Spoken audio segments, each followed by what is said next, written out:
मोर यही YouTube channel को जो मैंने ये वीडियो को देखुंत वीडियो को प्रथम शेष पर्यंत देखूँ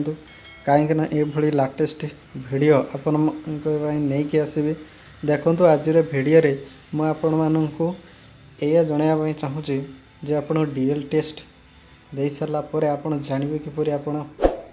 पास हेले कि फेल हेले से सब आप जानवे किपर तो तापर मु आज आपण को देखी तो आपण प्रथम कौन करेंगे सारथी परिवहन .in को जी तो मु डायरेक्ट लिंक रे क्लिक करुच्ची तो सारथी परिवहन तो ये मु क्लिक कर दूची सारथी परिवहन .gov.in रे क्लिक करदे ये साइट देखो ये देखा तो ये सारथी .परिवहन .gov.in रे क्लिक कले ये इंटरफेस आसीजो एवं आपन कौन करने पड़ो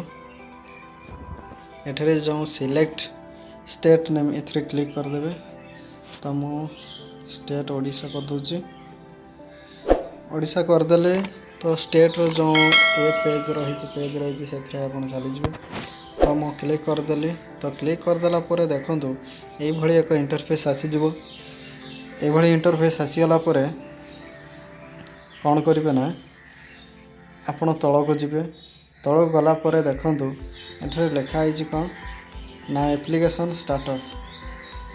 स्टाटस लिखाई ए आप क्लिक करदे तो मु क्लिक करदेली क्लिक करदेला एक इंटरफेस आसो एठारे आपणकर एप्लिकेशन नंबर एवं डेट ऑफ बर्थ मांगो एंड कैप्चा कोड आपन को एंट्री करने पड़ो देखु एठरे आपणकर application number date of birth then captcha code entry करेंगे तो मु एंट्री कर दूची तापर देखो एठरे मु कैप्चा कोड एंट्री कर दूची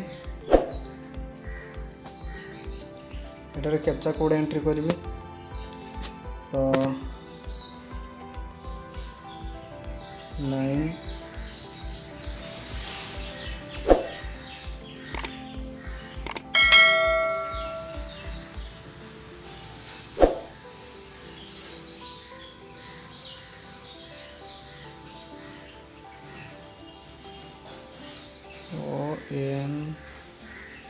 ONSGS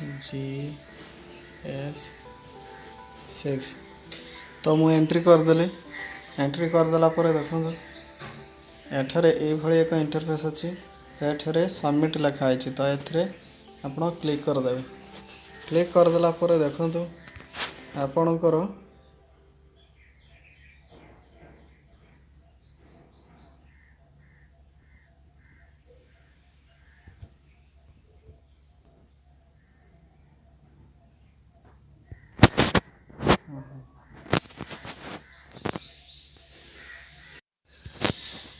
सबमिट करदेला ये एक इंटरफेस आसीजो एवं एथिरे आपणकर फोटो साइन आप देखिपारे ये सब साइन देखिपारे आपणकर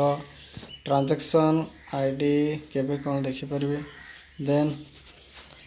मुझे भितर आपन को देखा आपणकर रेजल्ट किपर देखिए जे आप पास होती कि फेल होती तार डिटेल्स मुझे आज आपण को देखी तो देखंतु ये हूँ डीएल टेस्ट रिजल्ट एठारे मुझे आपण को कहीदे एठारे लिखाई कौन test result DL test result देखंतु टेस्ट रिजल्ट रे पास लिखाई टेस्ट डेट